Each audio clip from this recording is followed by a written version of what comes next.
Hello and welcome to the RWBY podcast. I am really tired and I just found out that apparently testicles have taste buds. I am mediocrity.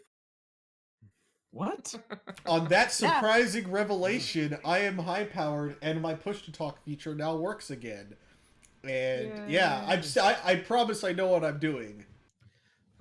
I am ready for our super ultimate pistol showdown of ultimate destiny between the mustache and the Iron Daddy. I am dude. Dude, the one person, the scriptwriter who has played through Metal Gear Solid 3 needs to sneak in one line about, man, this reload time is exhilarating. I was gonna go with it looks more like a Western than anything else, and I love Westerns, but You gotta understand those original fights between the boss, Big boss and Ocelot. They're great. As he literally twirls his revolvers to keep himself from being stung to death by bees. Yes, that happened in Metal Gear Solid 3. And I am the King of Blades. I am Robert. And I'm the king of the swingers, the jungle VIP. I reached the top, but I had to stop. That's what's been bothering me, because I'm... God. Nice. What Disney movie was that again? Was it even a That's Disney The movie? Jungle. Yes. Yeah, Jungle Book. Hey, it's been a long time, okay? Yeah.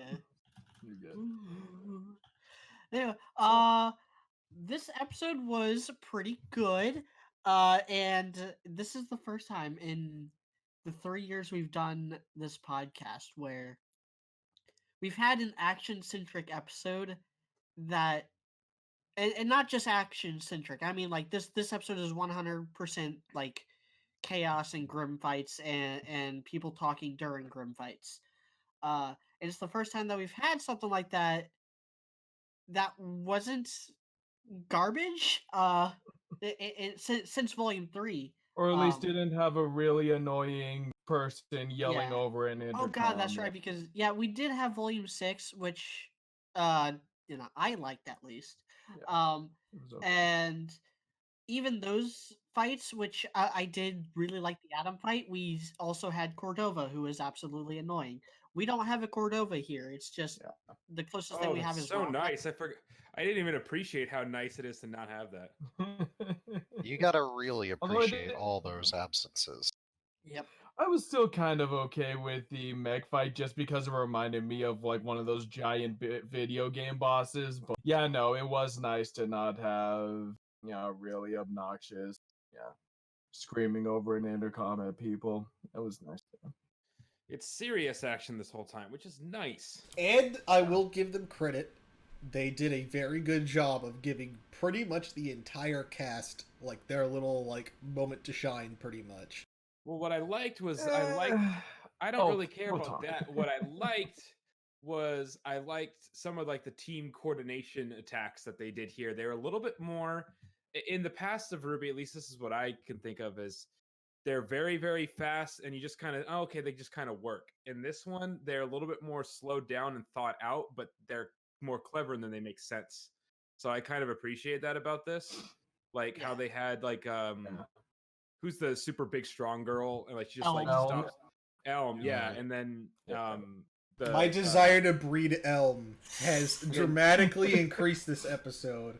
I want her to throw me. I want her to throw me around the bedroom and be left in a body cast. Oh man. And then So high-powered is a masochist, apparently. Got it.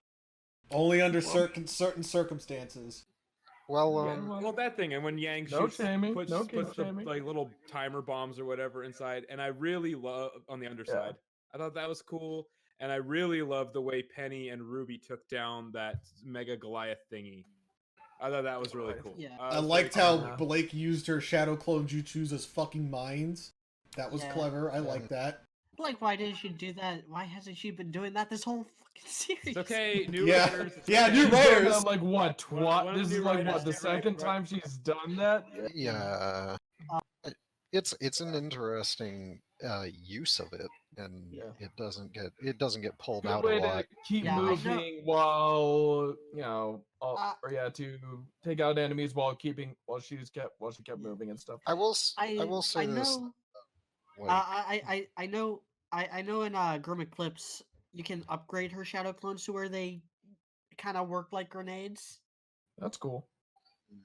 But no one talks about Grim Eclipse, the game that they said they would support, but does Yeah. that um still count as canon? yeah, I have no Made it, it's but canon until it's It not just- canon. Yeah, Yeah. that's how that's the, That's the general way Yeah. the retcons get thrown around these days. There's been a lot of them recently. yeah. Um, but Yeah. yeah, as far as the choreography goes, like they still haven't hit that real good stuff. They're still a little bit far away from the best middle ground. Like there's going too fast to where you can't tell what's happening, and then there's going overly slow to where yeah you can tell what's happening, but there's not actually a lot of exciting things happening. Yeah. You wanna kind of speed it up while still keeping it intelligible to your vision. That's Yeah. that's what the best fight choreographers Yeah. do. Oh yeah. It's not I bad. think I like it more than a lot of the other stuff they've done though. yeah. I think yeah. a lot of that has to do with the fact that these are monster fights, and I don't think they've ever been really good at doing monster fights. No, I haven't. And with these monsters in particular, you got basically the sabers and then the Goliaths, which are not as they don't have like the range of motion that Beowulfs, Ursas, and the Barangles do. They're not able to Yeah. like pick up bricks and throw them. They're just able to. They're just like they just. They're pounce human straight battering forward. rams, especially the Goliath. More or So, less. so there's not as much that they're doing with them, or that they even It's can more do with just them. trying to stop like a battering ram from colliding, basically. I Try feel to like- stop stoppable force, essentially. I feel like slow momentum. Yeah, I feel like the real choreography will kick in next episode. Yeah, with Watts' showdown with Iron Daddy, which I'm kind of looking forward to that fight. I mean, some people on the Discord weren't too happy with him being a fighter, but then too, if he could control the entire arena, he could just be like, I have to put my finger down on push to talk, but just imagine, like, Watts is just taking the plates and just slamming Ironwood between them. And that's basically how I imagine the fight to go.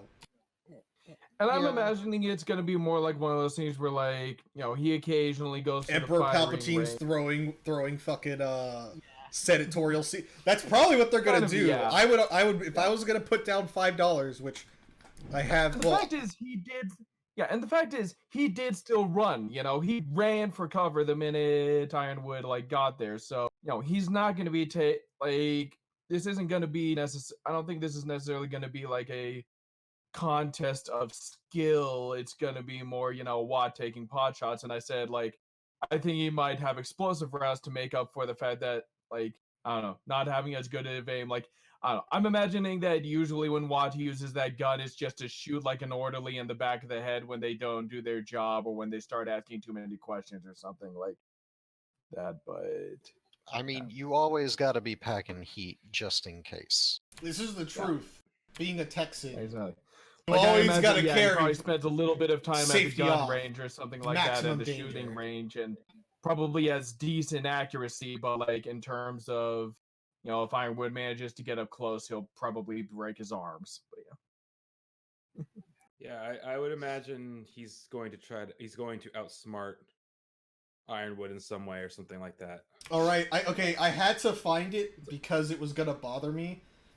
But they based his revolver off of the Herendisi and Hansusen double-barreled revolver. That's got the funky ass double cylinder in it. Okay, that's interesting because I thought it was the Leffa show. It could At be that first. too. Also, there's a few back in before we got to smokeless powder. There was a bunch of weird shit going on with black powder. That's all I'm gonna say. Firearms were in a weird place before smokeless powder became a thing. But that's neither here nor there. Look up Pinfire and see how we set things off with what is essentially a dildo. Yeah. Or look up like the old school pinfire 10-gauge anti-tiger guns for the back of an elephant. That's an episode. That's a 40-minute long episode on forgotten weapons. There. Yeah. So another thing I wanted to address is that this is the first like big grim fight where people's lives are actively in danger, like civilian lives. Volume 3 skipped that by having all the fighting happen at Beacon, where everyone was either students or professional huntsmen, and the one time we do see the city of Vale, it's just Crow, Glinda, and Ironwood, and also Cardin for some reason. And then in Volume 4, we have at most. They still do that thing that Volume 4, everyone's just out in the woods and out in like abandoned towns in and stuff. Sticktown. There are very few. And in Volume 2, everyone's just gone by the time the actual fighting starts. And Volume 5, nobody's ever even in trouble. Yeah. I will say this: Do we even see citizens in Volume 5 when they're? No, it's all Haven Academy. It's all like abandoned and stuff. Hey, hold up. We do see some in a still 2D image that they show when they show up there. But we're talking about the action. And Volume 6 came kind of close with the Leviathan when it Godzilla beamed that building and it fell near people. But that was all the fighting was in the bay. That's everyone pointing, be like, Godzilla! With everyone in what was the town? Argus. Everyone in Argus actually like going into the streets to watch all the ships fight all the manticores and the Leviathan. You guys should probably be evacuating right now and running for your life. No, man, it's like the Civil War. People used to sit down and have picnics while people died horribly. Mm-hmm. Yep. They only did that really at one battle, and they realized that was a bad idea, so they didn't have to. Yeah. So, not really. It just happened at the one time. Yeah, that is pretty true. much. But yeah, I still think Volume 4 has, like, in my opinion, it's still the best, like, that first, like, grim fight with the two transport ships going down, where it's like, oh, yes. Oh, that was Volume 5. That was Volume 5. No, that was Volume 4. Beginning of Volume 4. Nope, I'm sorry, it was Volume 5. I take that back. Yeah, because it was why I stand corrected. It was the only good part of Volume 5. I was the only good part of Volume 5, which required on-screen expressly implied civilian deaths as a Hornet Grim kamikazed into a flying boat. I was gonna say that's one of the things I still complain about with this episode. Not that it's unique to RWBY, so I can't rail on it too hard, but you know, with all those people running around and almost dying, you got to show a couple of them dying, or else it doesn't.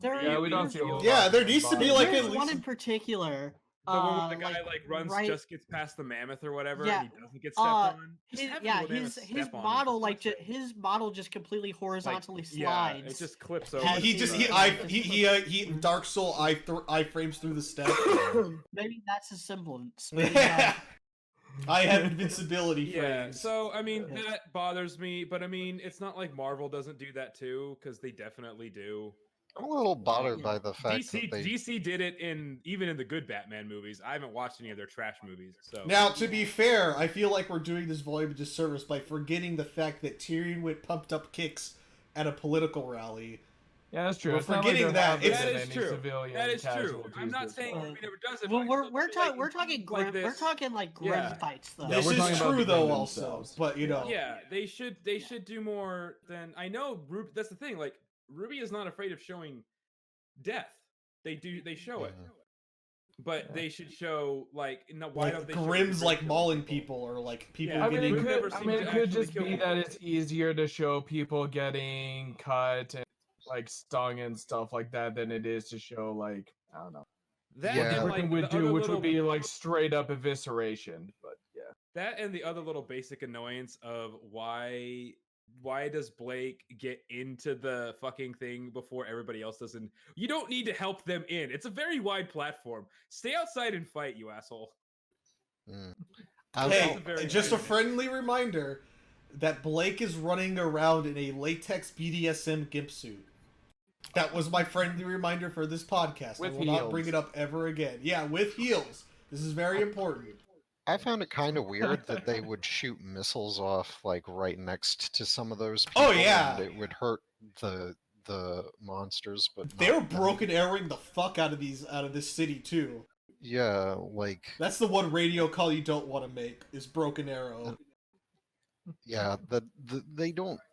Uh, first of all, just the concussive force of them probably should have killed all those kids. Yeah, should have liquefied their organs, and Yeah. then considering whatever white hot fragments would have eviscerated them. But I mean, then again, I do. Maybe they I all do have their also- aura unlocked. God damn it! Again, God even damn what it! The I'm fucking saying- aura. Even what I'm saying is definitely John had an aura unlocking day while he was walking the mall to school or something. Yeah. Mm. We're Well, definitely no, nitpicking the at aura this point. unlocking I was happened with too. their Like, moms.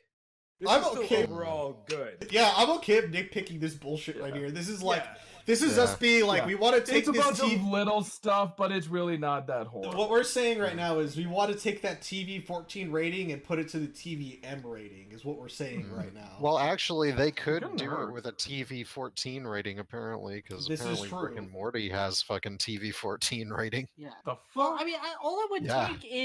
take is that implied death, the kind of stuff that a lot of the PG-13 like superhero and other action movies do, like Hunger Games and Wolverine and Dark Knight, where like they cut away like They blow up a building. civilian saber pounces on it and then it cuts and just implies that the saber pounced on that person and killed them.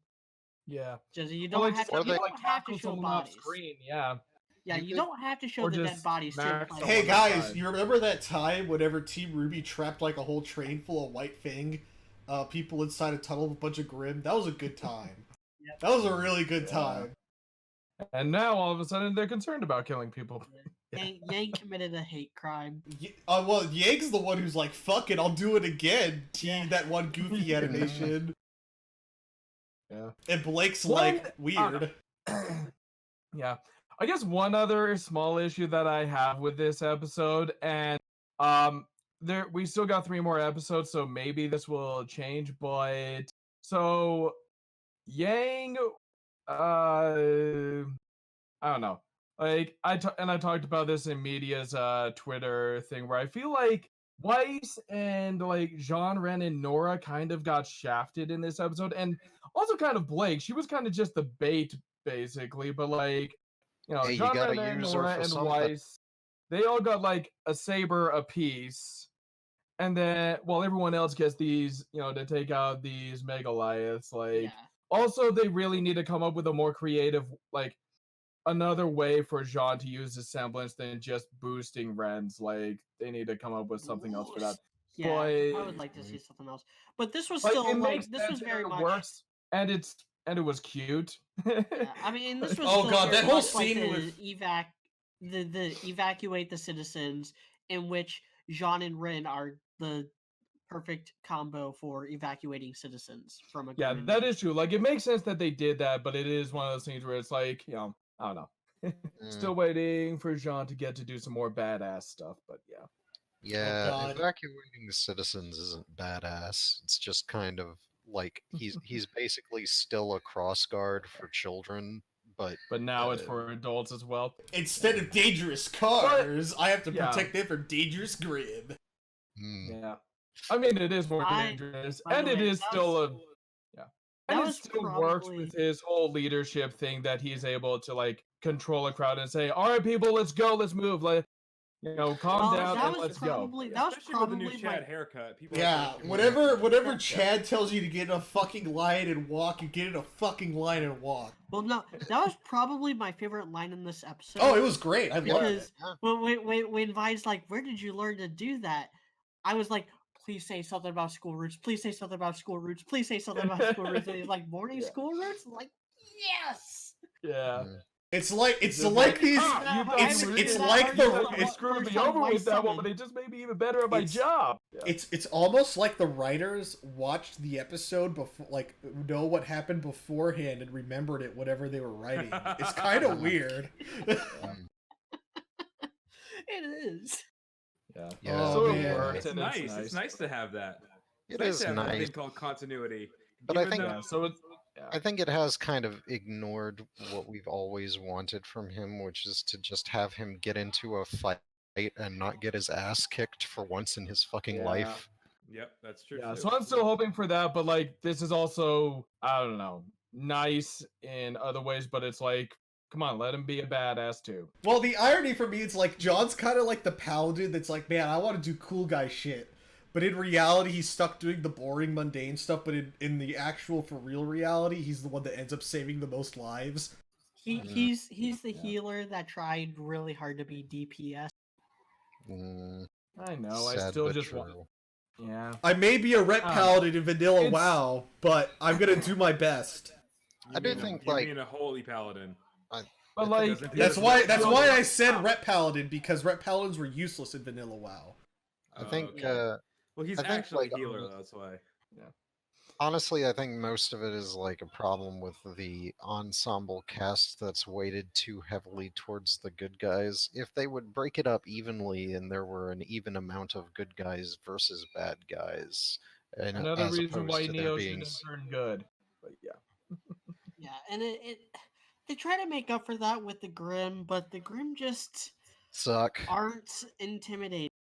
Yeah, they No. haven't made them intimidating enough. Even the, I don't know, like even the Megaliaths in this episode, I was kind of like iffy on.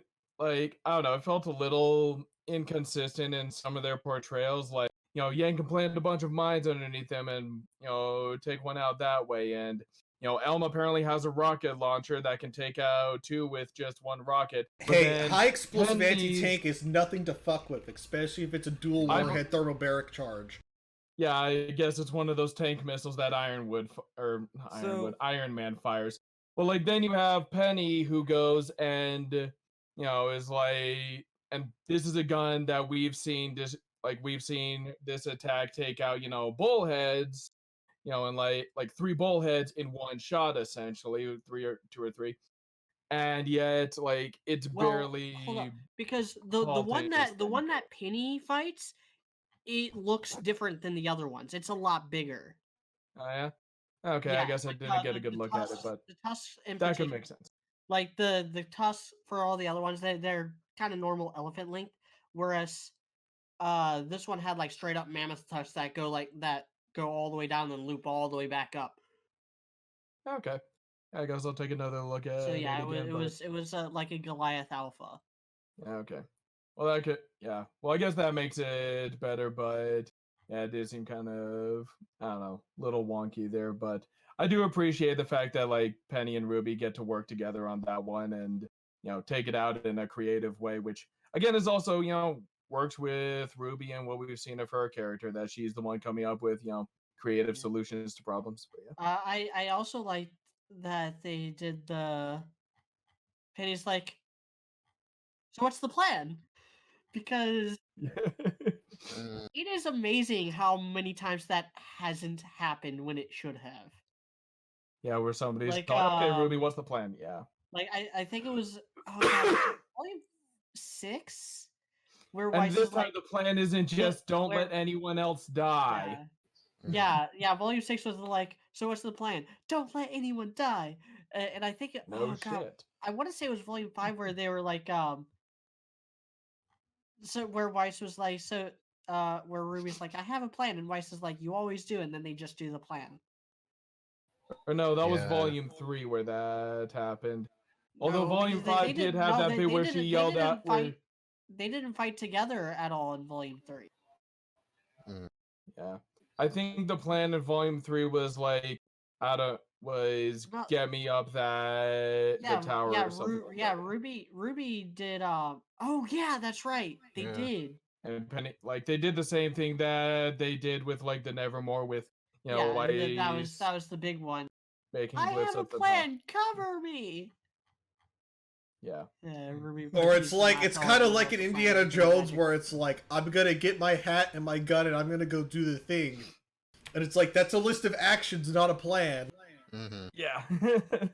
I don't actually think that far ahead. Yeah. I didn't think I would get this far.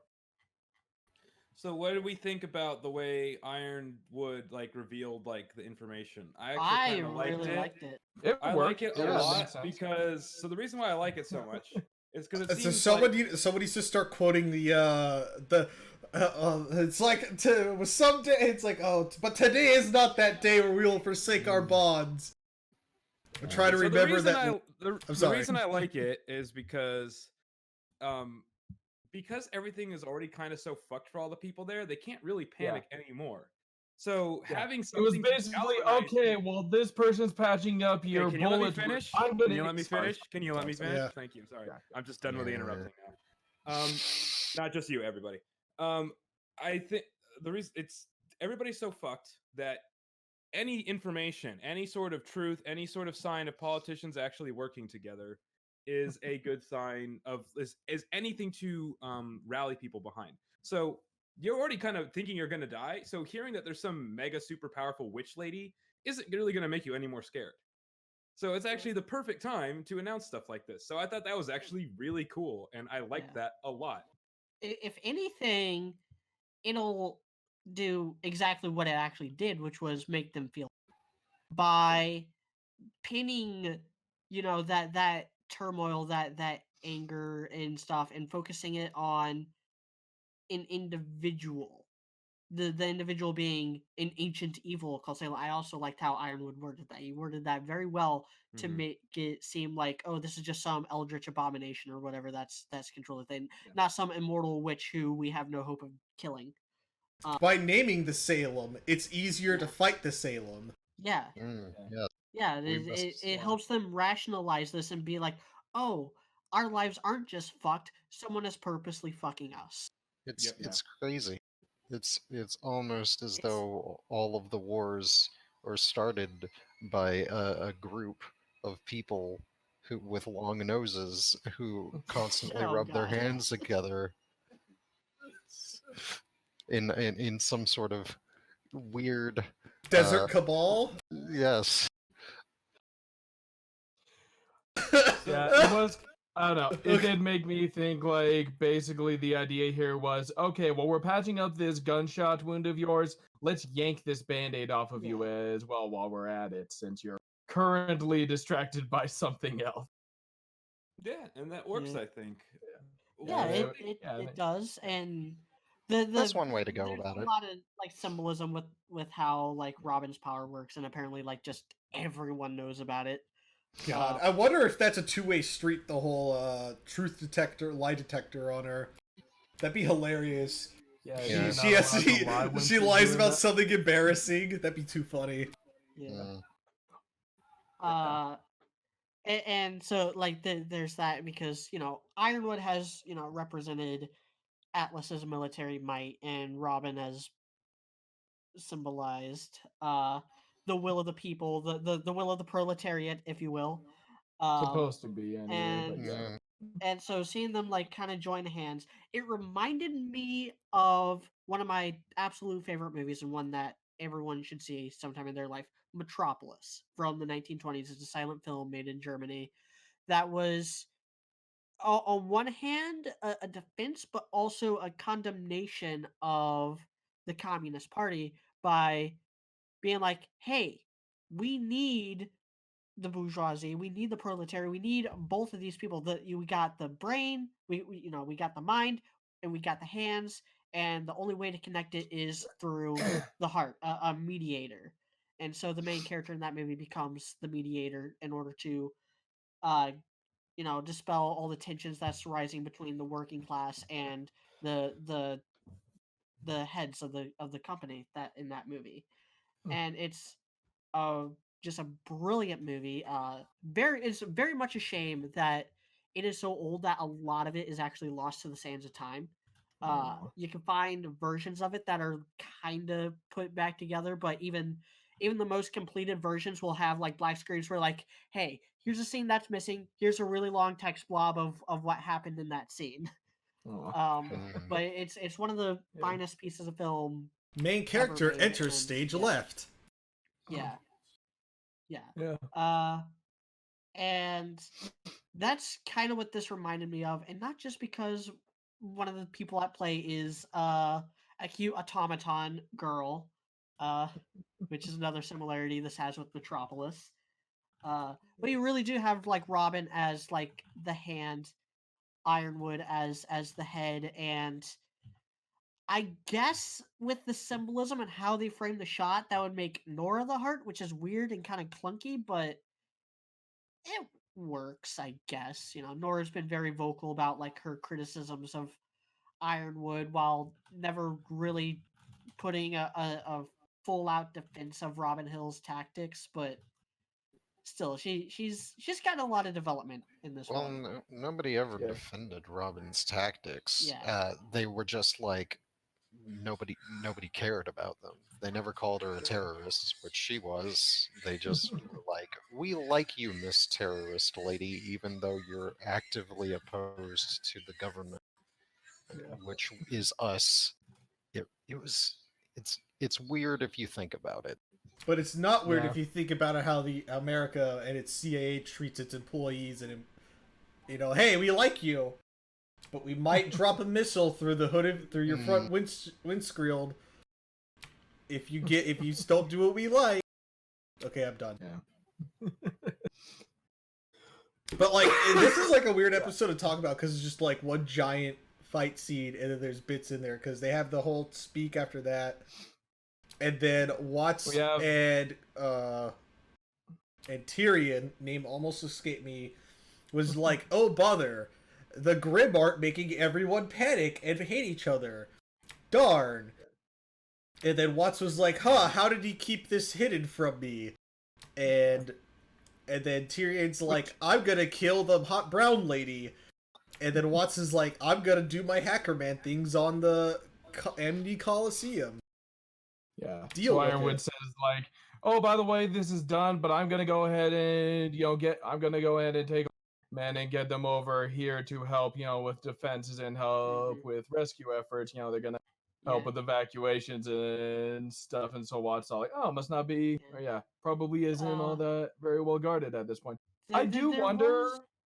There was a really weird animation detail where when the ships are coming into Mantle, they're coming in from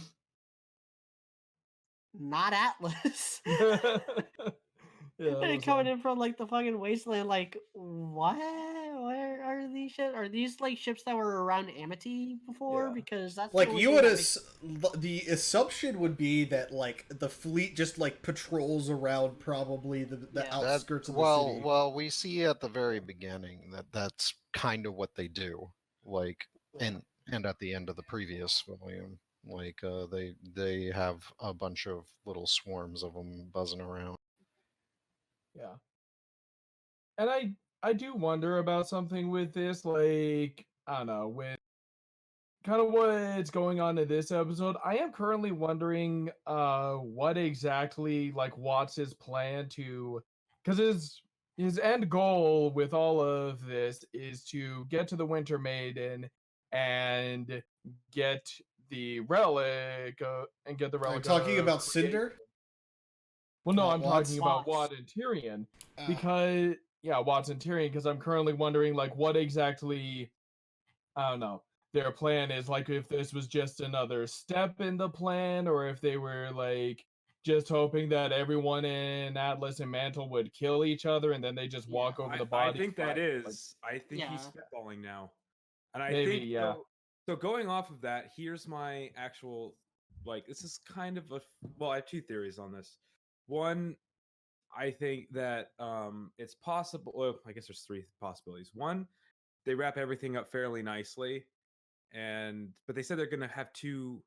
Wait, they said there's gonna be 2 volumes in Atlas, right? That's what I they think said. I'm so. currently, That I doesn't guess, make any sense. I don't think the Maiden and Relic stuff is gonna get resolved this volume. I think this volume is gonna end with this like Grim attack being dispelled. Yeah, I because don't know. I don't know what else is going to happen though. Because I thought here was my actual theory that would happen. It's probably not going to happen. But I guess what I would like to happen. So they actually defeat everybody because it seems like everything's going to get wrapped up pretty neatly. Maybe Watts will actually kill Ironwood or something like that, or he will somehow hijack the. I don't know. But I thought, okay, they actually like win and they think everything's great, and then all of a sudden Salem and like a fuck ton of Grim just start destroying what's the other place that Vacuo. Mm. Like that's how the volume ends. Like, oh look, Vacuo's fucked. Yeah, I don't Well, know. they're I don't think already that's what's going to green. happen They're though, because they're going to be yeah, in. they're already greenlit for 2 more volumes. Yeah. Well, so I know they're greenlit for 2 more volumes, and yeah, I'm assuming that they wouldn't just have everything like that's going to go down in vacuum would just go down off screen. I think a lot of people would be Yeah. bummed if we didn't Yeah. get to see like actually have our characters spend real time in vacuum. Yeah, no, that's true. I am wondering. I don't know. I've got a couple ideas going on right now. A part of me is kind of wondering if I guess I'm trying to think like when the last time was that they said this is going, we're going to be in Atlas for 2 volumes because a part of me is wondering if that was the plan, but then Was it a Kirstie and Eddie Twitter were like, post or was it like at a Q&A? I don't remember. Like, yeah, maybe I need to check my sources, but I know I heard it somewhere that I saw it where it might have been at a Q&A, but a part of me is wondering if maybe like Kirstie and Eddie were like, nah, we could get this all done in like 1 volume or something like that. Like, I don't know, which is something I've been wondering about with like, because we talked about how well, yeah, because like with the last volume, we talked about how we had all these plot lines getting, skipped over, and a part of me was kind of like, was this like supposed to be 2 volumes, maybe all of this stuff, or could it have maybe been like it would have been weird if it had been 2 volumes, but at the same time, like I I'm can kind wondering. of see how it would have worked. But a part of me is also wondering if maybe this volume will end with like Cinder getting the like I don't know, them thinking they've taken care of everything, and then oh no, Oscar's been murdered by Neo, and also Cinder, killed like the Winter Maiden, maybe killed Winter, and then you know took Well, the But I still took the can't take relic, Cinder and like seriously. this volume ends with like Atlas falling from the sky basically, and like the next volume is like kind of like a no man's land volume of everyone just you know cleaning up the trying to like clean up the mess and dealing like with like kind of post-apocalyptic Atlas basically and trying to like figure out where to go from there sort of, but I don't there's know. there, there's so many different places they could take it that I can't really say. I think probably they will try to Which do is a fun. thing. Like Yeah, I'm yeah, glad there's so much uncertainty, but yeah. yeah. I mean, I think they probably would just to give Cinder a little bit more of the, the development, at least in the direction of becoming smarter about how she does things. Just use what's going on currently as the distraction and take what she wants without having to actually fight anybody. Like that Which seems sounds like like, that's what she's trying to do here, but yeah. yeah. I don't know how that's going to play out or anything. If it Yeah. does play out in her favor, then um, they would basically they could be like us. They could realize that and then try to play a stopgap between her and the relic, or she could get the relic. She could double down on what she gets out of it. It could be she gets all the things that she wants, which I don't Except for killing RWBY, but Yeah, know. because the implication right now seems like Cinder is curbing her expectations, where it's like, okay, well, it's like I gotta bring the relic back and some more maiden powers to Mommy Salem if I don't want to be, like killed on sight whenever I return. Yeah. Instead of having to put on the Rogaldorn pain glove for a week in contemplation of my actions. Yeah, so she's just gonna send Neo out to fight Rubes and fucking that. That'll be probably another fight we get in one of the episodes, and I'm guessing Well, Neo dies in it probably, or is at least defeated. yeah. Um, Well, we know as of this episode that because like in her scene with Neo, she says, "Okay, the farm boy has the relic of knowledge. You said the farm boy has the relic of knowledge. You're gonna go and take care of that." And so I don't know. I think and we found out that Neo can actually put on disguises of real people, and I know we're all sick of the whole everyone is Neo thing, but if the next mm, episode does have a mute Neo showing up, pretending to seduce Oscar, and then gutting him from groin to sternum, and his last moments being of her grinning down, on him maliciously, simultaneously breaking his and every Rose Garden shipper's heart, I will not complain. He's gonna be like, So, at least I did it. At least I only died a virgin, not a kissless virgin.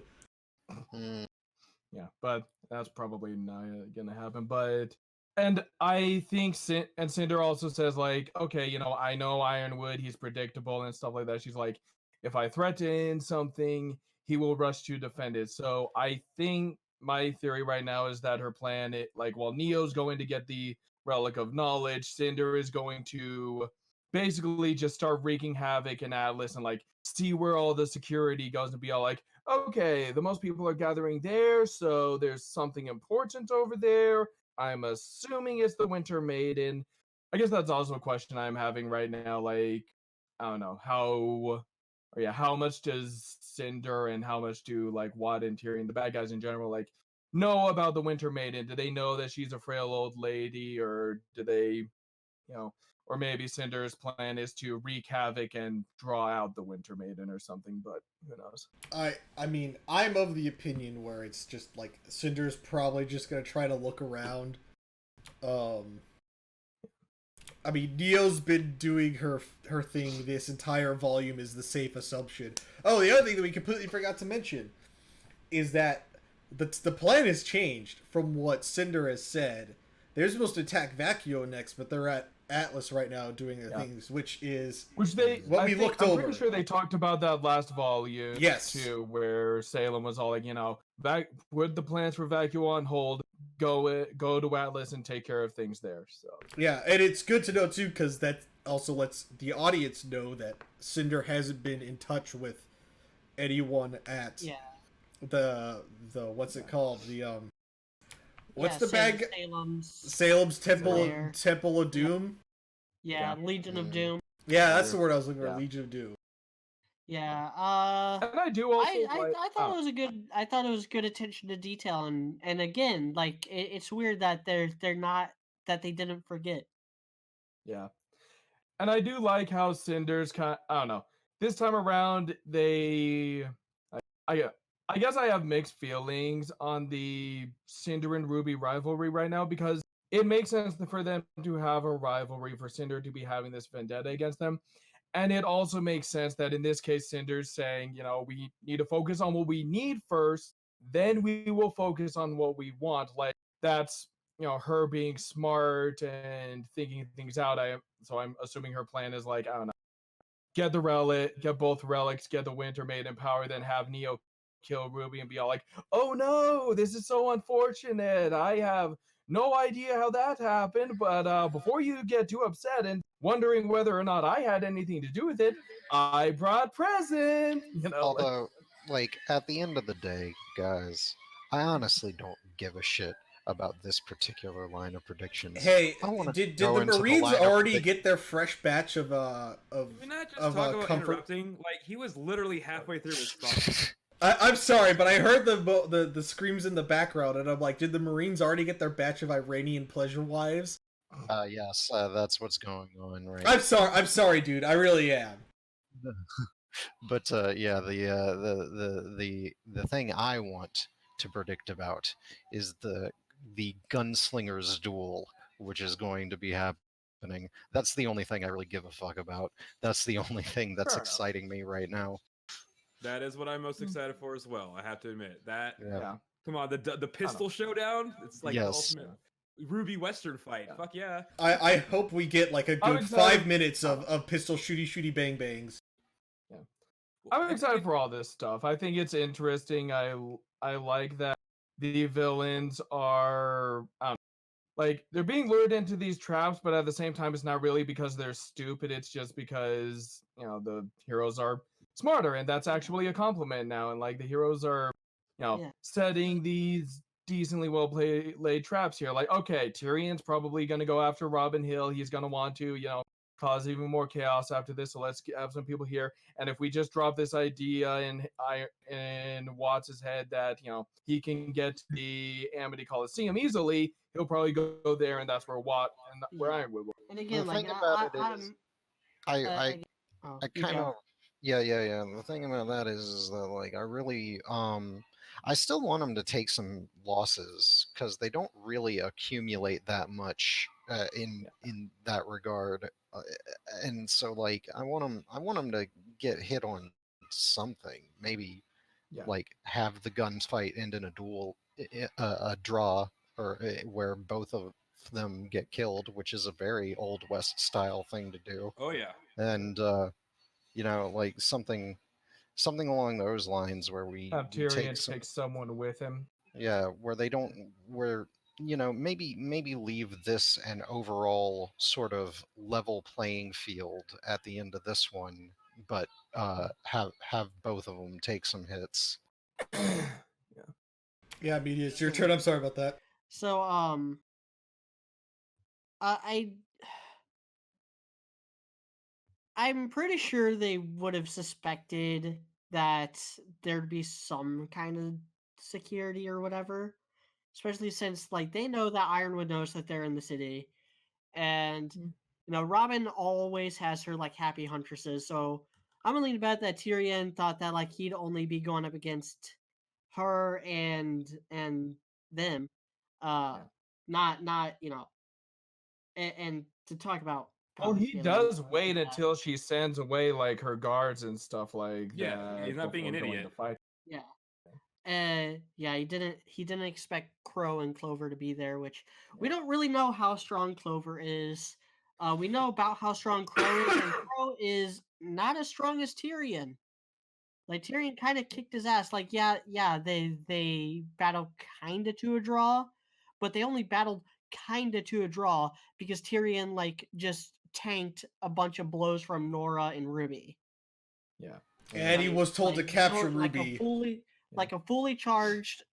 fully charged Nora double handed her hammer, swung it right for him, and he blocked it with his tail and just was like, "Hi." Yeah. And then the blocking the sniper bullets, which he didn't have to, he just could. He was just like swat, swat, swat, swat. Yeah. But and, yeah, and then and then Robin, like yeah, I feel like if Robin was alone, Tyrion would have like just murdered her in seconds. Oh Yeah, yeah, that, he they made catches her that very obvious. yeah. Not Yeah, to he not to catches her not to bolts mention right his out of the air and semblance. it's just like, nope. Yep. They don't know his semblance. We Yeah. kind of do. Like Yeah. he didn't use a semblance at all against Crow back in Volume 4, as far as we know. Yeah. Maybe something happened when they were like in that house when stuff happened off screen, but other than that, like he didn't use a semblance at all. And I feel like one of those three characters is gonna die, maybe more. So like, I here's the have thing too. Like, oh, I'm sorry, dude. I'm sorry. No, go ahead. So, I like- wasn't in the middle of anything, so. So I feel because like especially with like the Aesop's team, we have a whole proverbial cast of expendable characters right now. Yeah. Yeah. Which is like to kind of bring a damper down on like the whole discussion is like they want to kill people off. Like they've got a whole list of people they could choose to kill off. I think in this Yeah. particular instance, like killing Clover would be an interesting and ironic thing. You'd have the lucky dude and the unlucky dude in a fight, and the unlucky dude would live while the lucky dude dies. That's like, it's kind of an interesting, convoluted sort of a foil type situation that they've had going on, and it would put an end to that. And it would be like, damn, I thought you'd get out of here alive instead of me. I And he's like, would love to Shirun see Kum. certain demographics' heads explode if that happens. yeah. Yeah, if either of them dies. Yeah. I do wonder if, but something I kind of hope for, and I don't know, partly because I'm a little concerned with the idea of like, I don't know, with the adults kind of doing all the work here. So I kind of hope that the younger cast members end up having to like come to the rescue here. Like, I don't know, like Jean has to go and help. Like Clover dies, Crow severely injured, or yeah, and or yeah, Hill's like on her last legs, and then like Jean has to come, or someone has to come in and stuff like that. Again, they've done a good job letting us know they haven't forgotten stuff from previous volumes. Let's see if, again, what Tyrion's interest in Jean was, but or like if Ironwood ends up needing help with Watt, or again, maybe they have to go to Atlas and try and fight off Neo and Cinder. Although I'm still hoping Oscar dies, but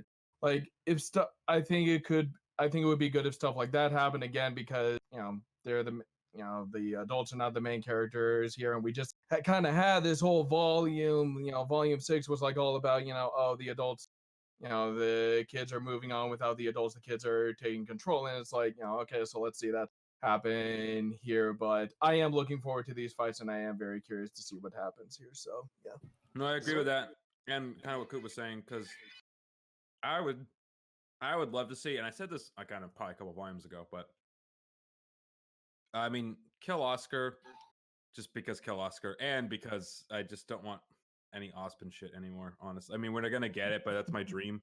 But more realistically, kill Crow, kill Clover, kill Ironwood, and don't kill all of the Aesops. And then by the end of either this volume or next volume, you have the rest of the Aesops left. They have to clean up Atlas, and then all you have left is the kids, and the kids go off to Vacuo, and they got to do all of it themselves. That's what I want to see. I still think the show would be better that way. Ironwood's been great this volume, but I'd still prefer that. Yeah, like it feels like it feels like Ironwood's got like the gut shot, his intestines are spilling out, and he's like, fuck it, as he just pulls the lever to fucking launch the arena after like killing Watts, or Watts runs away. Yep.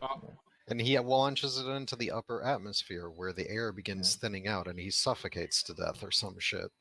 And he's just like, the last thoughts in his mind is like, wow, the stars are really pretty, as he expires. That would actually be somewhat cool and a very heroic death. I'd be totally down with it. And then you have like a whole potential for like, because if you think about it too, like the Winter versus Cinder fight isn't too like stacked of a fight against Winter, because we all forget about how like on paper how powerful like summons and glyphs are. Like it's essentially fucking magic. Like, and I know we bring this up from time to time though. I know, but it's a broken tier semblance. yeah, it really is. It's so like, and then the also the assumption would be too, it's like probably Ironwood was like, hey, if someone's gonna steal the maiden power, you just gotta fucking kill Freya. Like, it's better to risk it going to some random ass girl than it is to like Cinder stealing the power and stuff. Just pull the plug on her. Well, again, and the point is, it's not gonna go to a random ass girl. It's gonna go to Winter. Yeah, that's the point. Yeah, and they also have the pods thing, so maybe we'll finally get to see if those actually work or what they actually do. Yeah. Speaking of deaths, do we think Tyrion and Watt like either of them are going to die here? I doubt it. I would. Yeah. If it was on a D10 roll, I need like a 9 or better for them to die. Yeah, the maybe villains get are captured and have to escape. The villains have been understaffed for the entirety of this show, and killing off like literally the two best villains after killing like one volume after killing off another one of the stronger villains, which happened only a volume after having killed a villainous headmaster. Which, just stop killing the villains for now, please. Yeah, the villain some roster of our needs to good stay guys. strong. Yeah. So they'll probably escape or retreat or something. Yeah. I could possibly see Watts dying here, but I really don't see Tyrion. I would less likely see Tyrion dying. Yeah. I think the only way it would be okay to, and I wouldn't want them all to die unless it's like something like, again, Salem reveals she's got way more like going on. I don't want it. That's just, that'd be too much to lose. I agree with media that the villains are very understaffed right now, and we got too many heroes. Kill off some adults. Yeah. And Oscar. Yeah, kill your gods. Yeah. Yeah. Honestly, if like they do end up killing Oscar and Ozpin just jumps into Jean, I will laugh so hard. It will be the ultimate validation of everything I've been saying for freaking ever. Like, he was just a placeholder. But yeah. Mm. I Like, doubt I it, do but I would too. love it. Probably I would not. love it, but I don't expect it. Like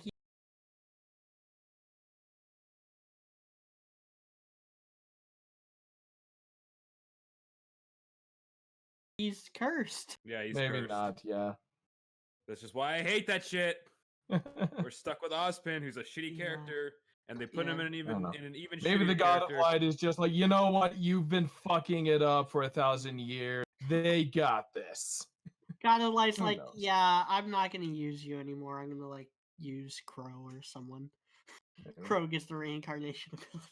Oh no. Maybe he who knows? Maybe he does jump into Crow or something. I don't know. Anyway, but yes, I don't know. But yeah, get rid of Oscar and yeah, weed out some of the adults so that the actual heroes can get some stuff to do here. But yeah, Yeah. I mean, that's really the whole episode. Like, there's not. Yeah, I'm gonna skim through it again to see if there's anything we missed. I think we Yeah. pretty much got. I do think it was kind of Neo disguising as Ruby. Neo just really wants to kill Ruby. Cinder, I don't think Cinder's gunning for the Atlas relic yet. I think she's just trying to gun back for the relic of knowledge. I'm gonna use that to Maybe. appease Salem. Yeah. I don't know. Well, she mentions the Winter Well, it Maiden, would be but easier for her to get. It would be one less step. Yeah. She'd just have to kill one and it guy. could just be that she wants the Relic of Knowledge so she can get Jin to tell her where and how to get to the Winter Maiden. But Or the beacon relic, Yeah. which Or he that fucked too, up yeah. before too. Like we don't know where the beacon relic is, and Cinder's Maybe. like, I checked the beacon vault and it just wasn't there. Yeah. And I like the line where Tyrion is getting all like frustrated at Ironwood speech, like the Grimm were supposed to divide them, not make them friends. And Watts is like, well, I mean, we need more chaos, and if anyone can create more chaos than the Grimm invasion, it's you, my man. Like Yeah. Tyrion smiles in murder. Like, I just wanted them you're to the do cra- the fucking like Predator, like you son of a bitch. yeah. That's a little Uh, bromance there between these two evil Yeah. guys. Like, just like, hey, if anyone can cause more chaos, it's you, buddy. Aw, I love thank him so much. you. In I am a murdering psychopath, aren't I? If You anyone sure out, are. if anyone out there Mustache finds Watts X Tyrion fan art, I will gladly look at it. Mm. I God. don't like it, Mm. but I will gladly accept the Just shit. imagine the I'm prostate down. stimulation Damn it, I Tyrion could said do with that fucking bromance. scorpion tail. Oh, Holy God, crap. no. Gosh, fuck.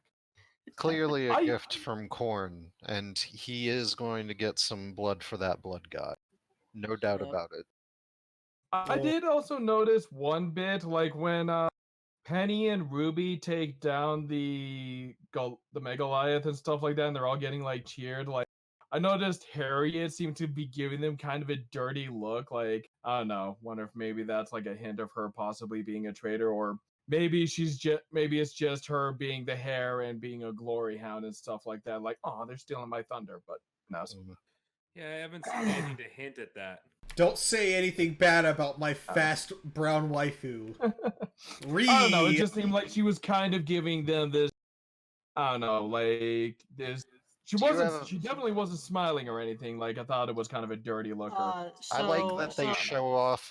She lifts up that elephant foot, and it gives us the thing that every armpit fetishist desires. Oh man, just imagine the taste. I Yep. think that was mostly the armor arms that she wears doing most of the work. there, So- but that was still cool. I wanted to point out that Ruby tried using her silver eyes. Yep. And it didn't work. Like she closed her eyes, she took like the deep breath, it played the same exact music cues as the Volume 6 finale when she used it against the Leviathan. And then something broke her concentration. So I like that she's not able to just spam that or just trigger that immediately the way that we saw like Maria do in her flashback. Yeah.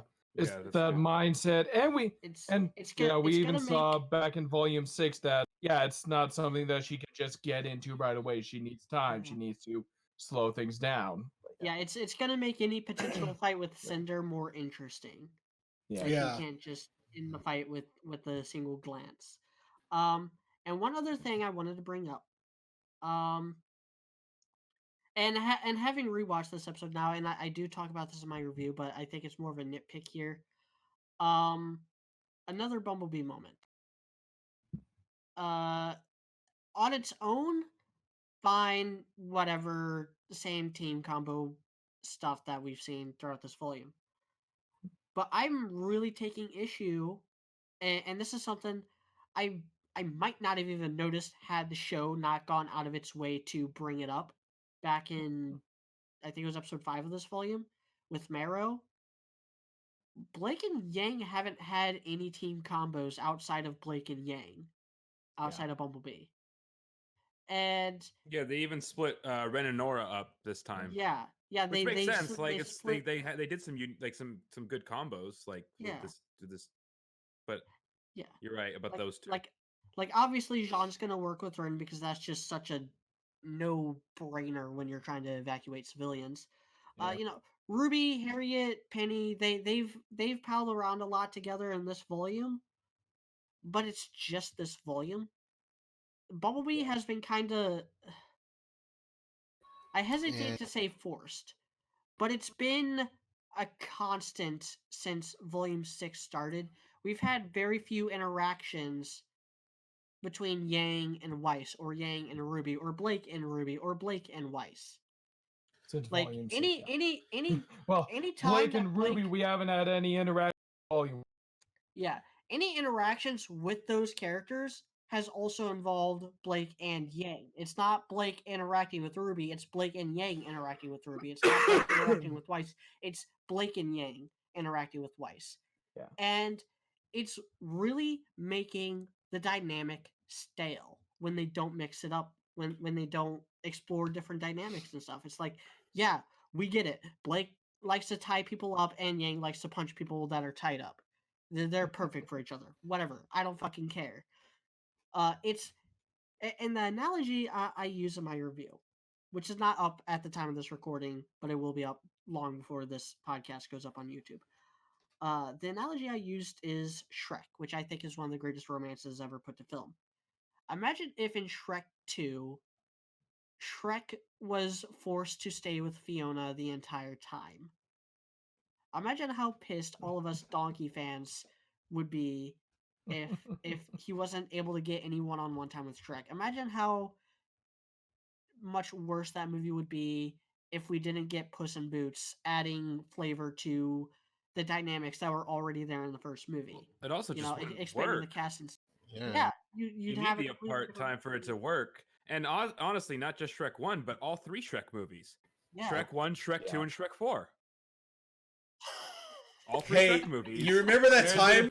It's an important part of the Yeah. Shrek movies that Shrek like is like That- alone and he has to like kind of earn Yeah, stuff back. that Shrek and Fiona are like an actual couple in that, yeah, they love each other and they spend all this time together, but they're also individuals, and that's Yeah. something.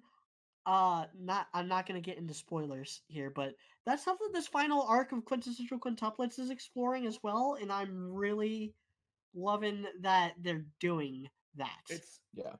It's one of those things that if they're not, the fact that they haven't really pushed Bumblebee any further at this point and they're keeping them together the whole time, it is getting stale and annoying. Like Yeah. you gotta address this shit again. Like, hey, with Ren and Nora, you did, and as long as we throw out Ren's random ass, Soldier Boy line, which it seems like we're doing because they Yeah. haven't touched on it since, which is fine because that was dumb. Yeah, I mean Ironwood's not even in the same place he was in that episode. Yeah, so that's done. And they had Ren and Nora not even be working together this time, but it makes sense the teams that they split up today in this volume. So it's not really a problem. It makes sense. It's fine. At least, well, the Red and Jean team makes sense. Okay. That one makes sense. I'm not Yeah. saying everything, but at least like you can understand why they split those two up together. Hey, So I would love to see them do more with this Weiss and Nora dynamic. Like that That would be pretty interesting. Yeah. So all that works. Why can't you do that with Bumblebee? It just putting them next to each other all the time doesn't always work. Hey, even for Renora, when I wanted them to get together, I didn't even want them to talk to each other first. I wanted them to talk to other people first. Yeah. So Dude. that people need to vent to friends. They need to have people. You know what I mean? Yeah. Yeah, you need to like get out and. You need to slide that's into the- other people's DMs. I mean, That's the best way to get people to learn how the characters are actually feeling. Yeah, you need to have a bro that you have a beer with, and then you fucking cry on his shoulder because your girl dumped you, or some shit like that. I don't know. And keep it totally done that. platonic. Yeah. So Yeah, but that's an all I have to IRL say about the episode. Am I I was gonna just have to gonna bring say- up my high powered's patented and trademarked boiling water theory again? Yeah, But go ahead. I'll just insert high powered's boiling water point here. That's it. All we gotta say. Yep. That's There the we go. that's Blake and Yang's problem with that's Bumblebee's problem is the boiling pot problem.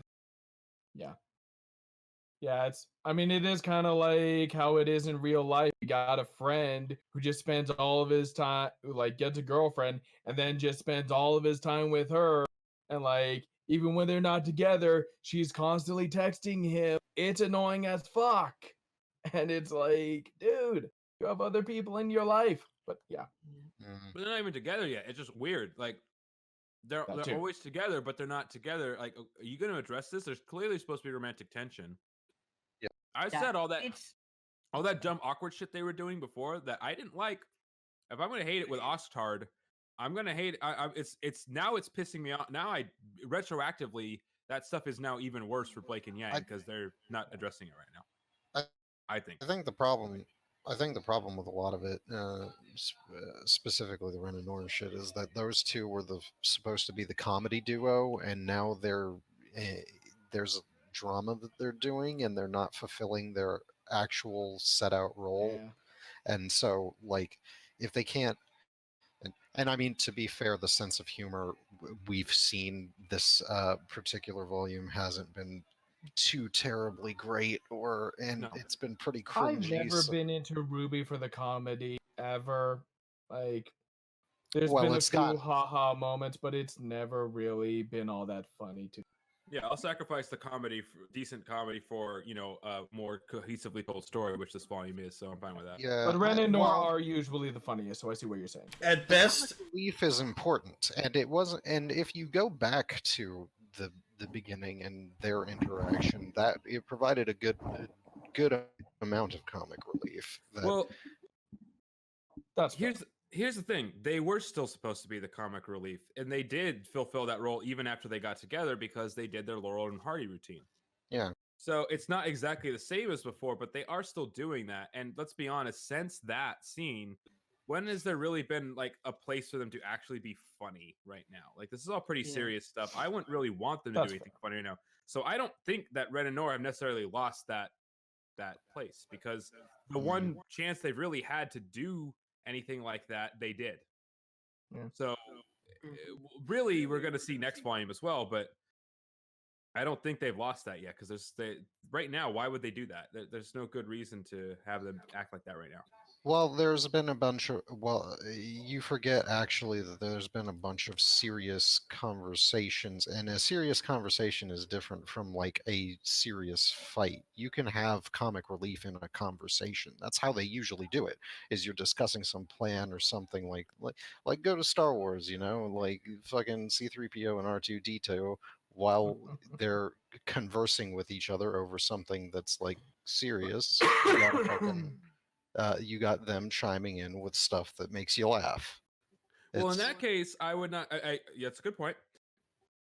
In that case, I would say that's not really what Ren and Nora do. That's just what Nora does.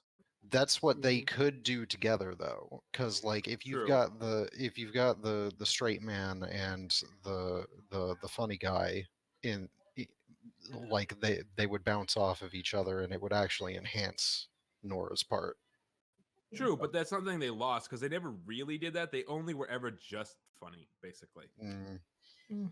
Yeah, I don't think they really ever were super funny during serious moments. They were only ever just funny, like together. Now, I agree. Yeah. If the writers were good enough, they could add that. Absolutely. I would love that. But so far, they haven't proven that they've had the ability to do stuff like that yet. Yeah. But I agree that would be great. The only thing I disagree with is I don't think that's something they lost. I don't think that's something they've ever done. So I don't think the writers have ever been good enough to do something like that. That might be the case, yeah. But I mean, like, it would seem pretty obvious to do Oh, I it, know. even if it's not necessarily something you're skilled at. I'd I love don't to know. do it. I'd love it. I agree with you. I totally Love for love it. them It'd to be great. try new things. So are we ready for questions? Because I Yeah. got a lot of comments on Seemed the like we had a lot post. of them. Yeah. Not all of them are questions though. But Connor Hines asked, "How big do you think Jean's dick is now that he is officially Chad after the haircut?" Off to a great start. Mm, See, getting a new mm. haircut doesn't change the size of your dick, and the size of your dick doesn't actually matter. It's how you use it. He's just a lot better at using it now. Well, If you I see, may- that's why you're wrong, Media. Yeah, okay. Because of his haircut, his dick used to be 14 inches long, but now it's like 12 inches. But that's because it's not straight anymore. It's got a very upward banana-shaped curve, specifically designed to slam right into a woman's G-spot and to just pile drive into her cervix, so that that potent arc seed can be delivered right into the womb. So, sure, he lost 2 inches, but he only lost the 2 inches as in, he's going a shorter. It's because it's curved and not completely straight anymore. And mind you that there is specific hair you can cut that, though it won't make it look longer, it will make it look longer, even though it doesn't make it actually longer. Okay, and obviously, if you've got the clippers out to give yourself the sweet new spiked up style that all the girls love, you might as well take your own time at the same time to go Do down some there manscaping. and trim the hedges a little bit. I think RWBY just walked in on him in the bath, just like, you need a haircut to match that thing. Ruby's like, it's better than the handle on Crescent Rose, and she's like, oh wait. Yeah. So, RWBY saw his dick and was just like, your hair does not do that justice. We gotta. God damn it. So Peter Flynn asked, how much of a threat do you think the Grimm still pose? I don't think they. Never Oh, did. yeah, they still Probably never- I'm never still will. curious to see the flying bear angles, but not much of one. That's probably never going to happen either. That was probably a one-off thing that is never going to crop up. Like, I legit don't think that's going to amount to. Yeah, I don't see the Grimm are still. I mean, I'm glad they exist again, but they are not scary. Yeah. So Maybe if there was some Prince- more apathy running around, but no. So Prince of Latveria asked 4 questions. One, do you think anyone was looking for the maiden in this entire volume? I feel like Watts would have done digging for her, given time in the network and stuff. And I But think right now Cinder's they got other priorities they need to focus on. They quote otherwise unquote have they're gonna bigger die. fish to fry. Yeah. Unquote. And I think Cinder currently is, like I said, she's either gonna try and draw her out or try, go looking, Again, or she's gonna use the relic of knowledge. And like I said, I don't think she's gonna even use the relic of knowledge for that. I think she's gonna try stealing the relic of knowledge, and then using that to find the beacon relic, Maybe. which will use up the last question that they can do for 100 years. 2, what do you think of Robin Hood and the Aesops as characters?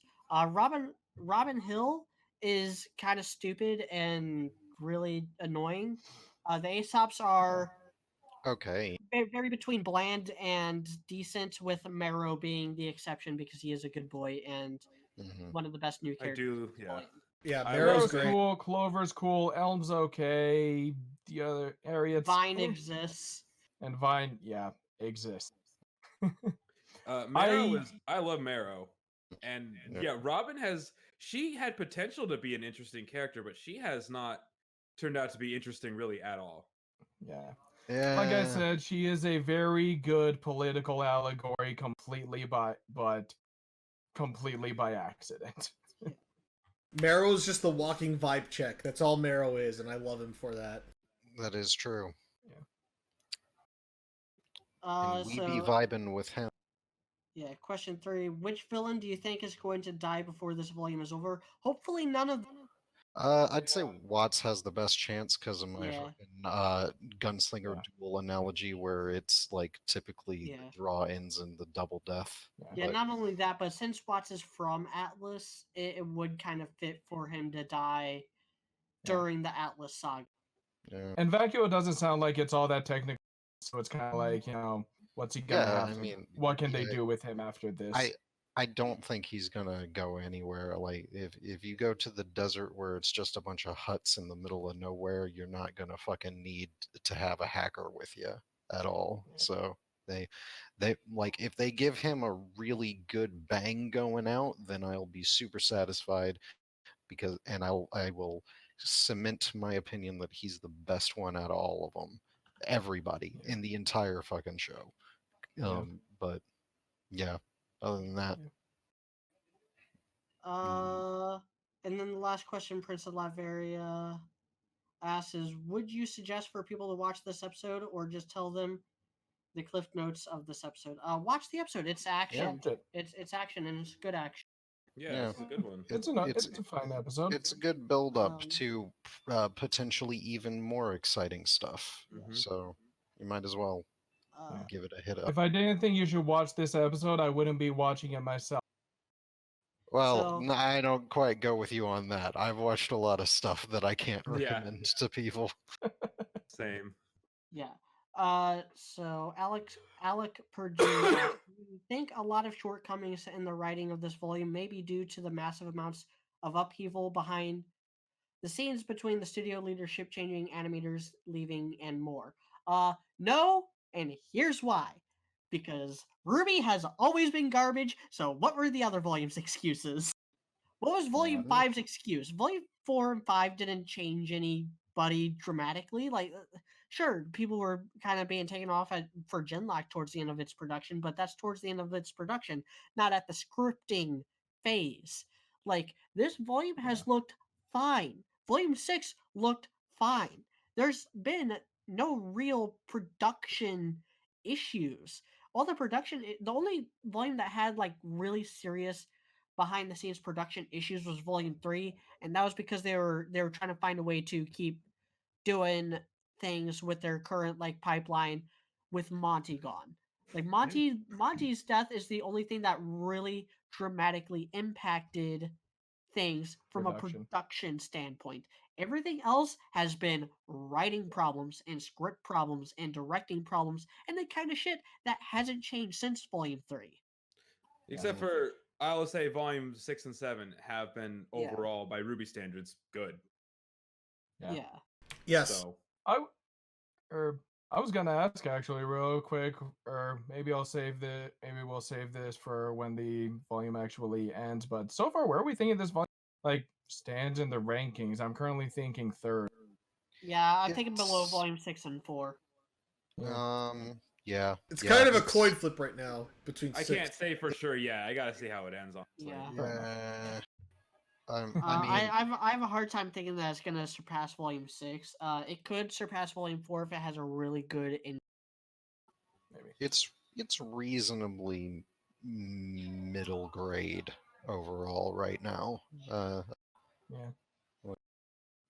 I mean, there's no bully arc. They haven't done. There hasn't been a breach yet, and there's no big tournament arc that ultimately announced, doesn't have any stakes or anything like that. So, but yeah.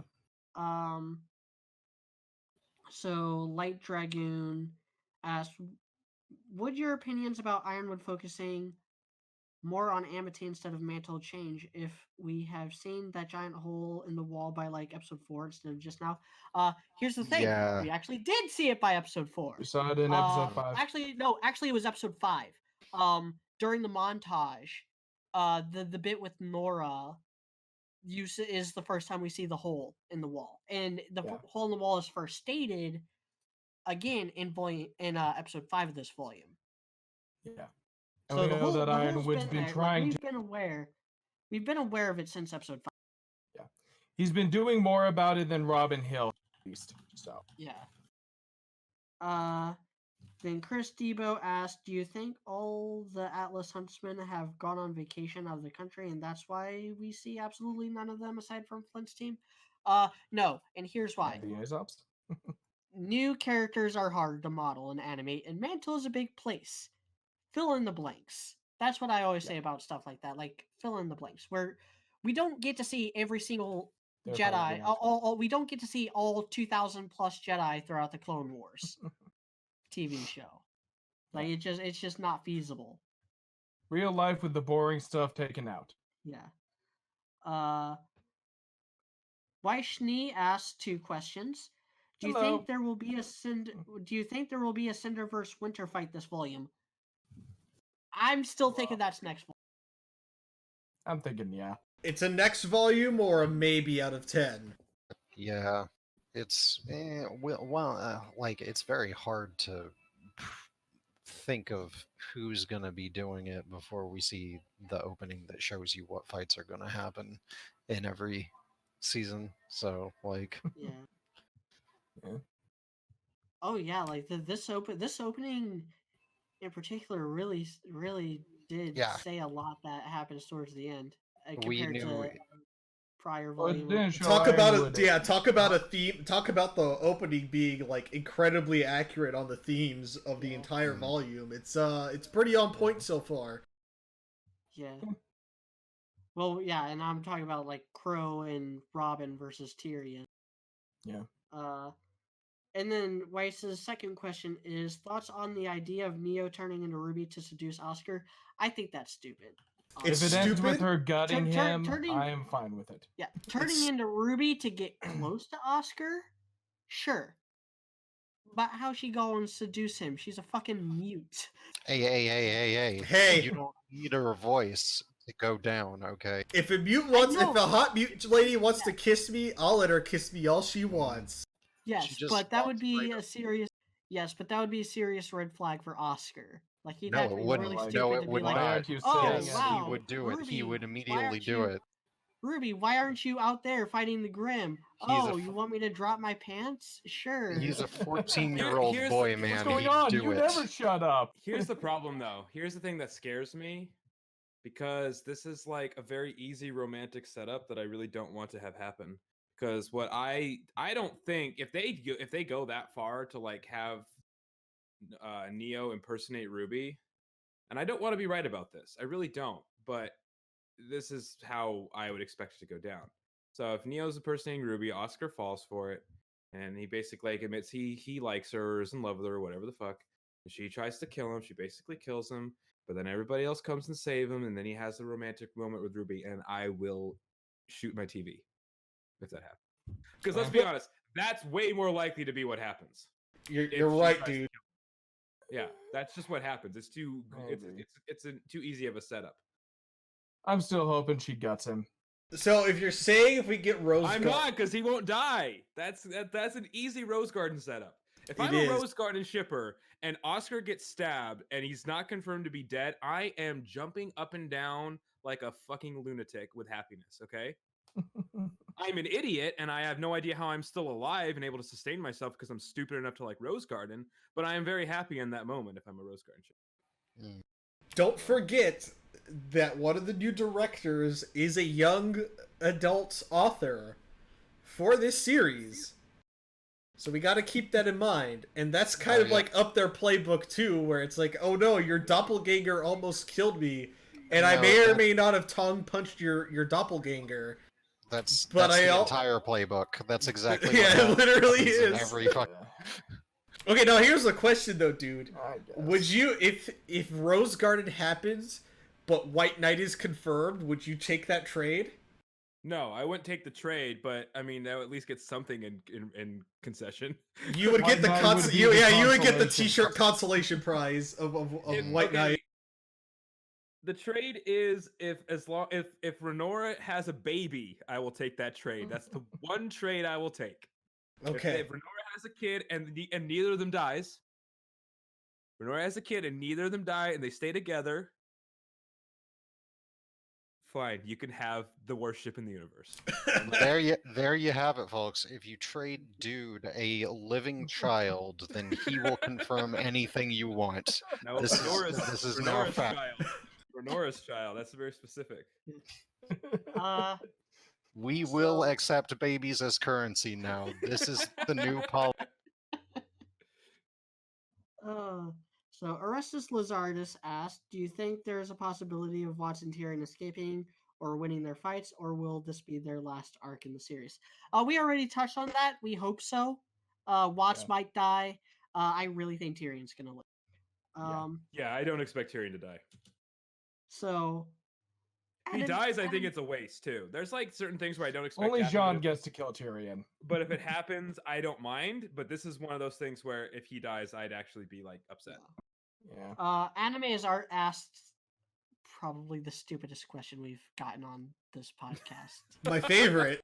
I want to read this word for word and just bask in how I don't know what was up with him. You have to read it with the bad grammar also. Go Well, ahead. no, there's no bad grammar. It's not bad in that way. The key question that no one I know is bringing up is, what the hell is up with Cinder saying the timeline has changed? Oh, right. What's your view on this media, and do you think RWBY is biting off more than they can chew by exploring alternative timelines? That's not what it fucking means. Oh my god, yeah, that's She's saying the timeline has changed, as in the timeline of her plan. There are no alternative timelines here. I'm gonna take a Except swig Volume 2. out of this just because of that one right there. So, the XTC1 Rush asks, "How much wood would a woodchuck chuck if a woodchuck could chuck wood? Answer this, you cowards!" A woodchuck would chuck as much wood as a woodchuck could chuck if a woodchuck could.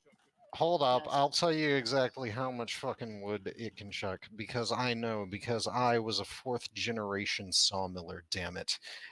Okay? A woodchuck can chuck no wood, because it doesn't have thumbs, you dumbass. That too. Ruby Moon Rose asked, here's 2 questions. Do you think Winter and Cinder are gonna have a full-blown battle for the Maiden Powers? We already answered that. I think that's a Volume 8 thing. And who's your money on, Watts or Ironwood? Ironwood. I like the idea that they're both. I like the draw idea. I think the draw would be a great way. The double death draw would be the coolest possible thing that could happen in that. I'm gonna have a revision on my draw. So Ironwood gets the mortal wound on Watts, and Ironwood goes to confirm the kill. And at the last moment, Watts grabs Ironwood's metallic half and hacks it and shuts that half down. And Ironwood dies a slow, painful death of his life support being turned off. Ooh. Pretty clever, huh? I just thought up of that now, and I'm reasonably drunk. It's great. That would be awesome, because then he would literally just use his left arm to drag himself over to the lever that shoots the thing into the stratosphere or whatever, and he would have to. That's he's strong even though half of his body is shut down. That's fucking awesome. Dude, that's great. Did we just write the best way for Ironwood to go out of him dragging? Yeah, this is perfect. Now it's also a double Star Wars reference. It's a reference to Anakin getting his limbs cut off and grabbing and clawing up on the side of the Mustafar soil, and it's a reference to Heavy from the Clone Wars, pressing the button that blows up the space station that kills all the droids and alerts everybody that Grievous is trying to attack Kamino. Yeah. Man. Fuck, they need to just hire us as fucking writers. This would be great. Yeah. There'd be so many dead civilians and hot brown anime waifus if I was writing this. It'd be great. Oh, man. We would go deep in both of those. Uh, there's just something quintessentially high-powered about what you just. Mm. Quiet Message asked, "Do you think Salem and her army of flying monkeys are going to appear in all this volume? Maybe. Maybe. Mm. I kind of doubt it at this point. Again, I feel like we're not done with Atlas after this volume, so save some plot points for later. Her flying Um, monkeys seem like volume 4 teaser preview material Yeah. more than like it actually gets into the real volume. Yeah. So, his second question is more interesting.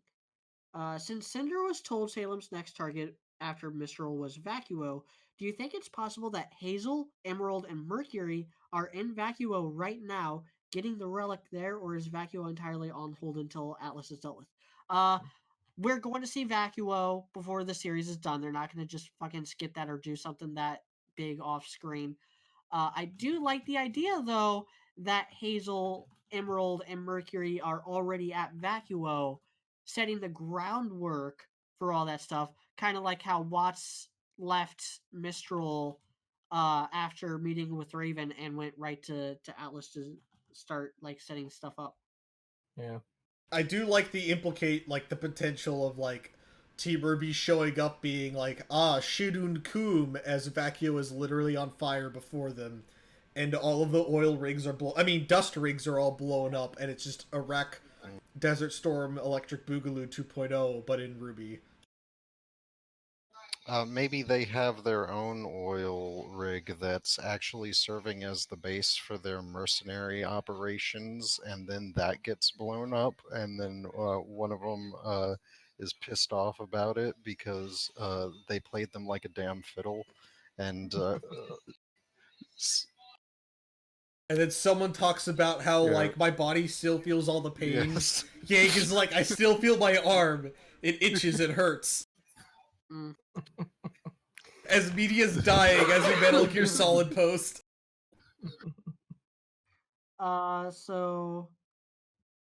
Jason Kruger asked, given RWBY's obsession with shipping, do you reckon Kirby or the rest of the fan base are gonna start trying to pair Ironwood with Hill? Probably. Mm. Oh, what'd you They say? probably have already. Pair Yeah, Ironwood with Robin Ironwood Hill. and Robin. It might happen. It would be weird and kind of out of nowhere, and also. I would not- also I argue. think the fandom will ship goddamn anything. So Oh, yeah, that's the true. that fandom, already yeah. happened. Yeah, but As for RWBY themselves, Yeah, I don't think Kirby will. It's, I don't yeah, think dude they're. has something to First of say. all, by actual anime standard, like I don't think they're actually as obsessed with shipping as like you're implying they are. no, They like they're to not. tease stuff more than they really like to they're more actually do obsessed anything. with Bumblebee than they are with actual. Yes, And just that's- because they. That's Yeah, bait that they lay out to just reel people in, basically. It's Yeah. not really. I don't. I've been thinking for a while now that maybe they'll never confirm it, and it'll just be like there to try and get people to fucking get addicted to God, that'd it be or so whatever. annoying. They God. would. Hey, But are it we... could possibly I don't even care. Just happen. fucking confirm it already, or confirm the other, or confirm This Black sort of Star. thing I has don't care. this Do something. this sort of thing has happened in multiple things before. Oh, I know. It's Yeah. happened in Korra. It happened in Voltron. It's not a good tactic, but it is one that No, it's is a in terrible existence. I Yeah. don't even want to think about Voltron. Voltron irritates me. Mm. God, what's his name? Fucking got the shortest end of that fucking stick. If it wasn't for the OVA, I'd say that's what they were doing in Lance? Dragon. If it wasn't for the OVA, I'd say that's what they were doing in Dragon Maid too. But I actually don't think that anymore. In that I see in the OVA. But then we also forget too that Ironwood just fully unzips his twin-linked hydraulic piston cock on Glinda at every opportunity and chance he gets. That's true. Yeah. Man. So, Abel Zerahan asked, why didn't Jacques hire any mercenaries or huntsmen to hedge his bets? I don't understand the question because For what would he be what? betting on? I don't know what he would be betting. I don't know why he would need huntsmen. He'd probably also have to and- kill all the people that he hired too, is the other thing. Yeah. And the more interesting question: would you rather live in Menagerie or Mantle? Menagerie. Yeah, Fuck Menagerie. Menagerie, yeah. Yeah. At least Like, I could get fucking- high on the illegal drug trade in Menagerie as I Yeah. chill in the opium dens. Yeah, you can have a baby Yoda get you ketamine every day. It's great. Kieran asked if the Grimm are a threat again. Sean Nah. Resendez asked if Neo ends up killing Oscar. When do you think we'll see Ozpin again? Hopefully never. Mm, Either never, or maybe he jumps right into like Jean. just sends a bunch of memories to Jean and is just like, I'm done. I'm done with Yeah. this shit. So, Here's my memories. Do with them what you will. and then he, yeah. And then he asked, "Do you think Ruby is gonna get seriously injured at all during the Atlas arc?" No, I don't. I don't like the whole she's gonna lose her eye theory. That was just for a fucking edgy shit post piece of fan art back in the day. Like yeah. that was never like an actual thing that was ever going to happen. I don't know, man. If they're gonna harm Ruby in any way, shape, or form, and the precedent is already set with Maria, it's reasonable that Ruby loses an eye, and it's super anime, and we all know that people who watch the show watch anime. Yeah, but I don't think it's reasonable to expect that because they basically decided to stop doing stuff like that. Like I said, they haven't suffered any losses ever since the third volume. They've just kind of been, you know, taken. The closest they ever got was when Crow got poisoned, and that didn't even pan out as a loss. So.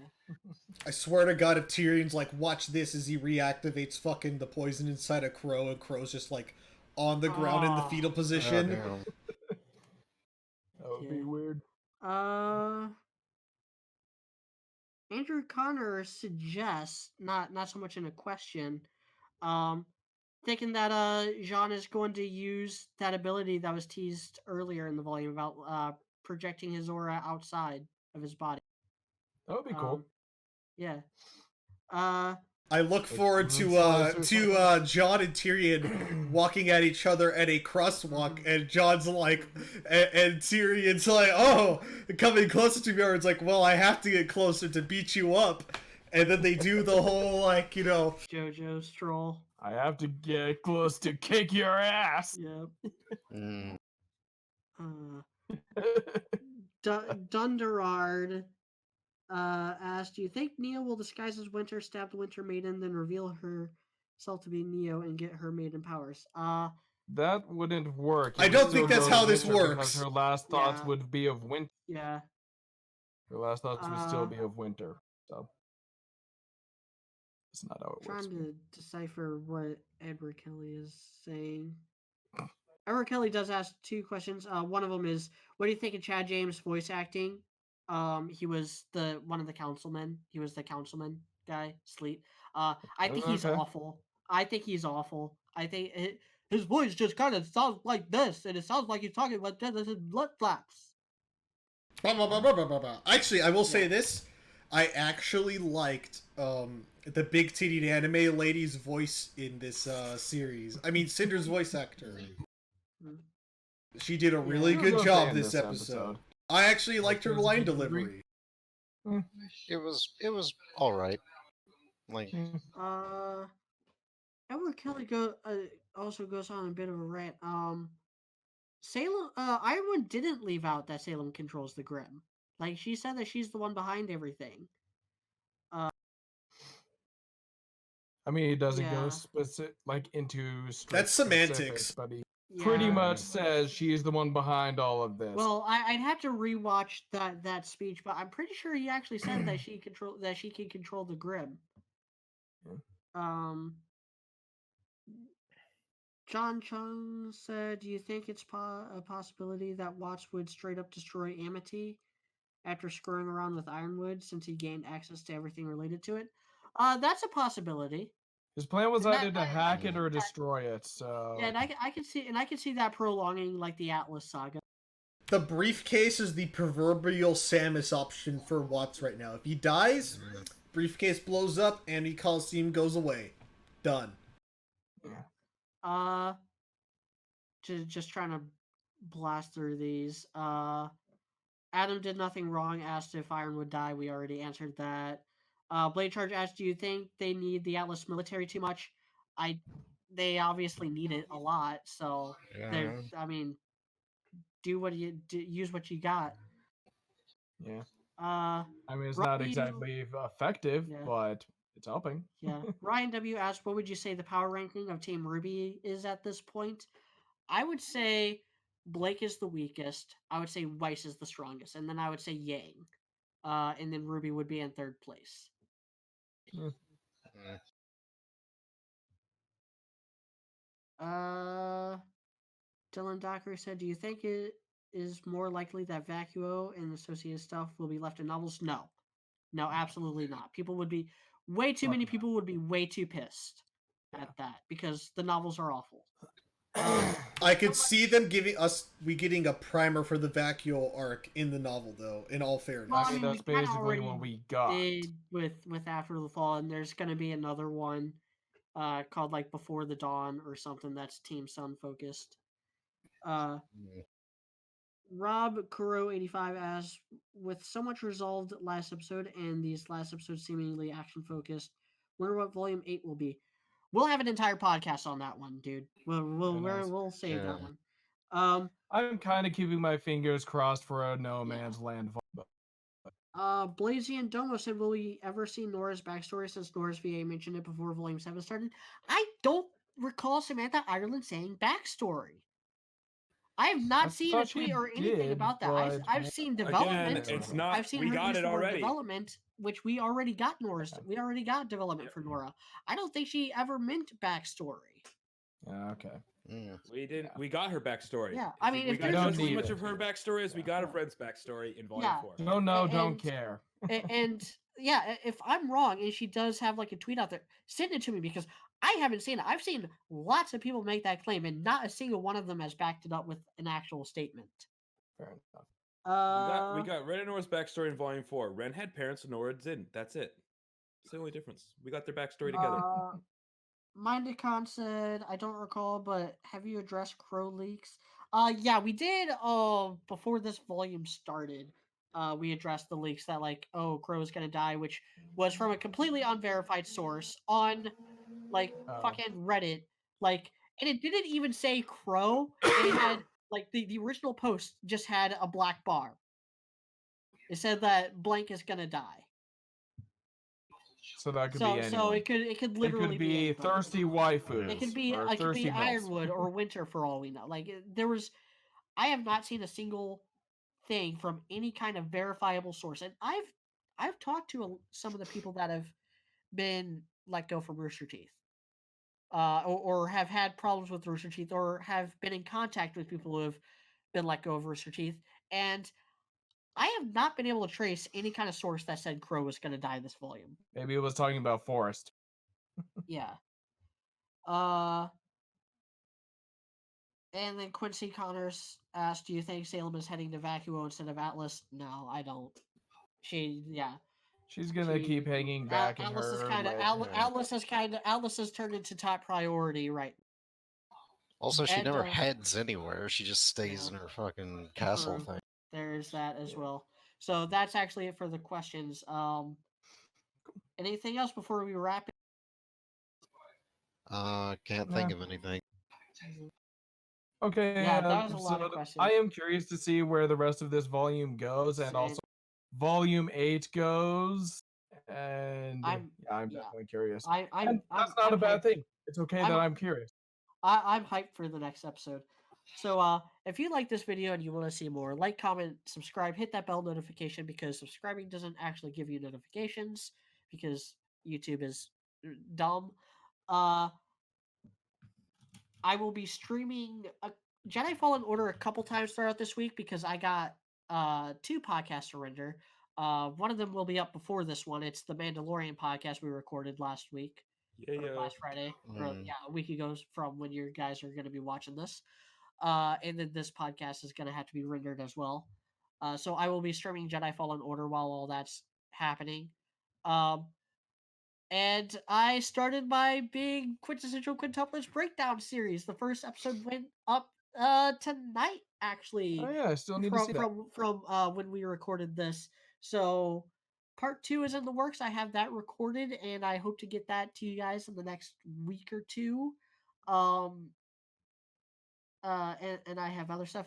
Patreon support. Please support my Patreon and donate to Streamlabs and stuff. It really helps the channel. It helps me be able to focus on bringing you more quality content like my Quint breakdown.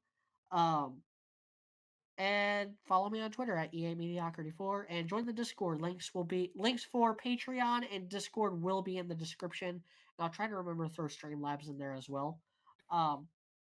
As well as some other stuff maybe. Yeah, you join the Discord, you can get in on the shit posting and media. Yeah. I hope your Fallen Order stream goes well with your moderately sized Titty Goth GF that you encounter in that series. Yeah. I'm gonna be encountering her in the next stream. Yeah, probably. So yeah, thank you all for watching, and we'll catch you next Later. time as we talk about the fights that we hype. All right, y'all have a Yeah. good night. Goodbye. See ya.